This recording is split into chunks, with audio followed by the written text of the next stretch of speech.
কারওয়ান বাজারের রেল লাইনের পাশে মাছ কাটেন শতাধিক নারী পুরুষ।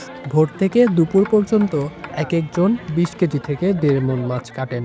একটি মাছ কাটতে তারা আকার ভেদে ১০ টাকা থেকে ৫০ টাকা নেন। ১০ টাকা কেজি। বেশি না, আমরা ১০ টাকা কেজি নেই। বড় মাছ ১০ টাকা কেজি, অন্যান্য ছোট মাছ বিভিন্ন রেট, আলাদা আলাদা রেট আছে। আগে ভালো আছিল, বাজার টাজার ভাঙ্গা, ভূমিকম্প লাই বন্ধ, এই কাস্টমার কম। ৮০০, ১০০০, ১২০০। আগে বেশি থাকতো, বলতে বলতে বর্তমানে এখন কম। আগে বডি কম ছিল, কাম ভালো ছিল, এখন দুনিয়ার বডি হয়ে গেছে।